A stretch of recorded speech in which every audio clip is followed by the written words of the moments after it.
If you've got busy mornings and no time to cook a healthy meal, these high-protein, plant-based breakfasts are here to save the day. They'll supply you with all-day energy, and they can be prepped ahead of time, so your mornings will be stress-free. So let's get started with our first recipe, my favorite chocolate overnight oats. Okay, so it took me a while to come around to overnight oats, but this recipe is something I actually enjoy eating. Plus, it's got 12 grams of fiber and 24 to 35 grams of protein, depending on how you serve it. Start by heating up a quarter cup of water until boiling, then whisk in a quarter cup or 24 grams of raw cacao powder or unsweetened cocoa powder if you like, and a little bit of maple syrup. The hot water is going to bloom the cocoa, so you get a deeper chocolatey flavor and none of that raw chalky taste or clumpy texture. Once this cools off, we'll pour in 1.5 cups of soy milk.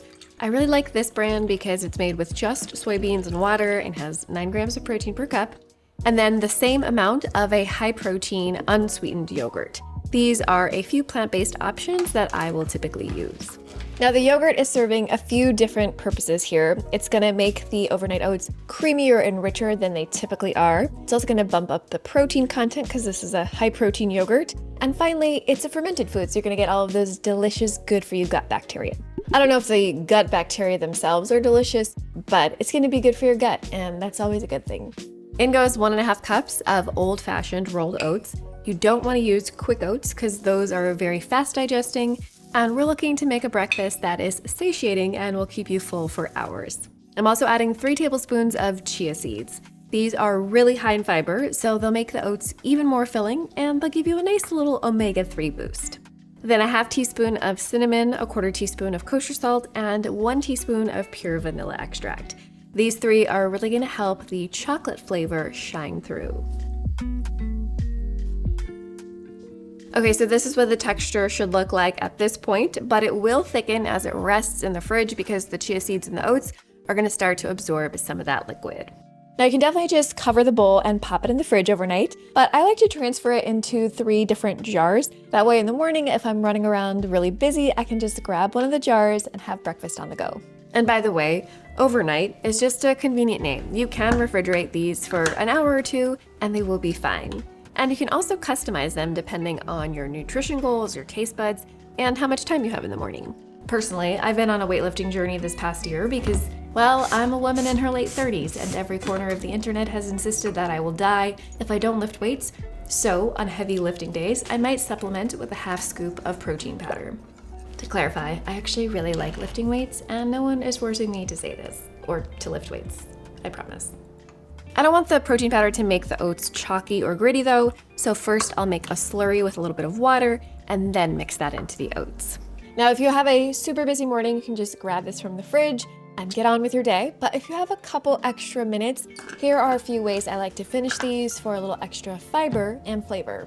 Option 1 is to add some raspberries, a small handful of chopped pistachios, and a drizzle of tahini. A little orange zest is nice to complement the raspberries and chocolate, but is totally optional.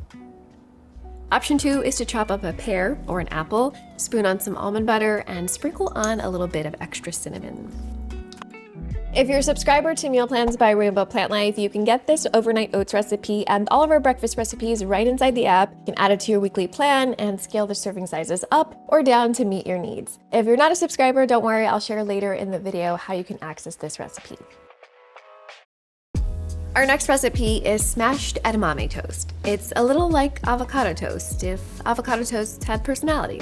I've shared this recipe before, but I feel like it's worth sharing again because it is so versatile, nutritious, and easy. I'm starting with a 12-ounce bag of frozen shelled edamame. The package instructions might tell you to boil the edamame for a few minutes, even though it's already been cooked before being packaged, and personally, I ignore that and just defrost it with hot water, but you can boil it if you have any lingering food safety concerns. A few other things to prep: slice open a gorgeously ripe avocado and grab 4 garlic cloves and a serrano pepper or a jalapeno. That's all the chopping you need for this recipe, so you can put your knife away and then just add these 2 to your food processor to give them a quick mince. That way you don't end up with any spicy or garlicky chunks. I would advise to not get super close to the food processor and inhale all the serrano pepper because it will be spicy. Now drop in the edamame and squeeze in half of the avocado, plus a 1/4 cup of tahini for some nutty indulgence and to help bind everything. So far, we've got healthy fats, lots of protein, and some heat, but we need a bit more flavor. So we'll add in 1.5 tablespoons of soy sauce for that salty, savory oomph, a splash of toasted sesame oil, which is gonna complement the sesame flavors in the tahini, and a big handful of cilantro. If you don't like cilantro, you could try a few scallions instead. And now zest 1 large lime, plus the juice, about 2 tablespoons to start. I prefer keeping this a little chunky for a rustic vibe, but if you want something smoother, keep blending and consider adding a dollop of yogurt or a drizzle of some neutral flavored oil just to smooth it up a bit.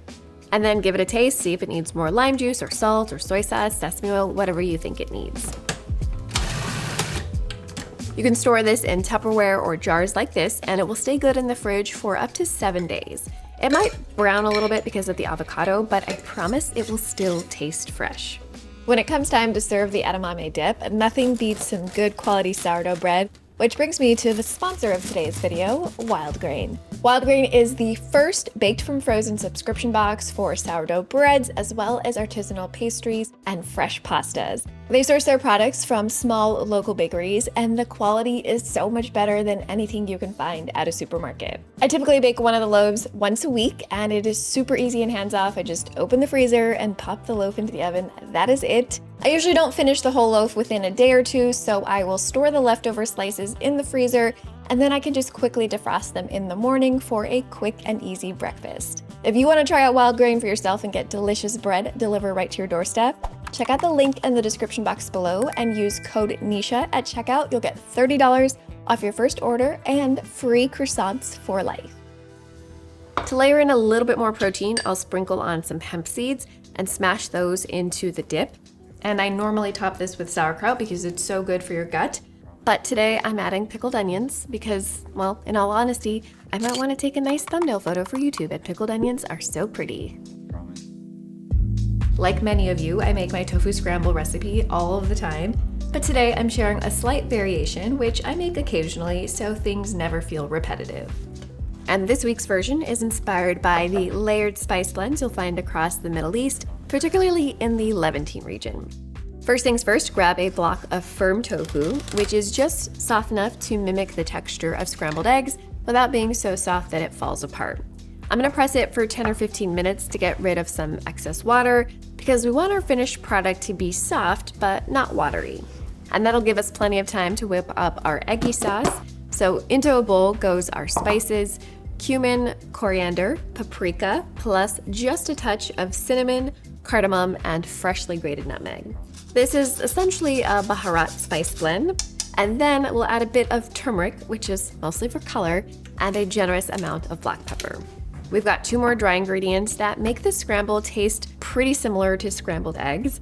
One is nutritional yeast, which brings that subtle, cheesy umami depth. And number 2 is kala namak, which is also known as Indian black salt. If you've never cooked with kala namak before, a warning that it smells very funky and very sulfurous. But once you cook it, that smell will go away and it adds a surprisingly eggy flavor and aroma to the dish. Now for the liquid ingredients, I'm adding a generous tablespoon of tahini, which is going to bring some of the creamy richness that we typically associate with scrambled eggs, plus a little bit of nutty flavor. And then a half cup of your favorite creamy plant-based milk. I'm going with my reliable friend, soy milk.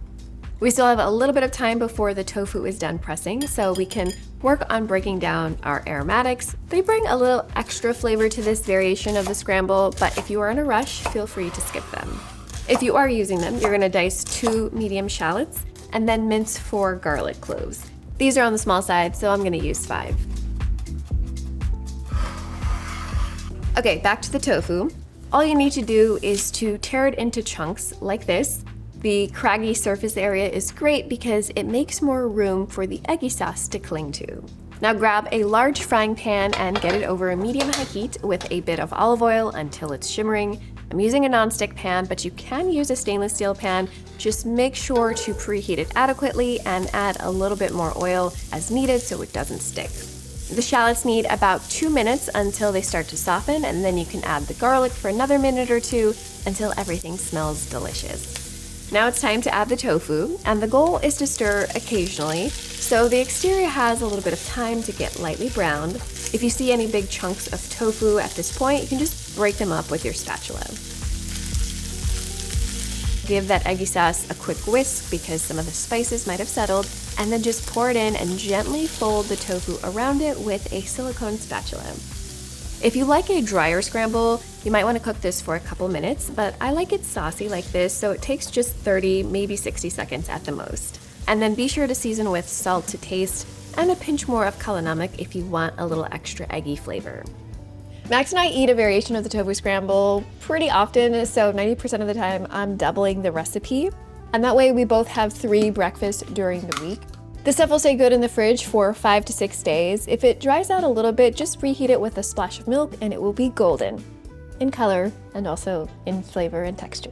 There are so many ways to serve this, but for this Middle Eastern inspired version, I like finishing with a few sprinkles of za'atar and serving with pita. This one is from Wild Grain and it is so fluffy and perfectly chewy. And then I've got a simple yogurt sauce to bring everything together, though a batch of my homemade hummus or muhammara would be next level.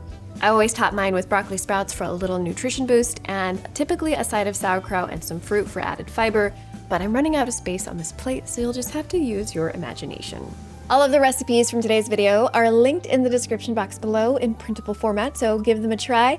Let me know which one is your favorite, and I'll see you in the next one. Bye!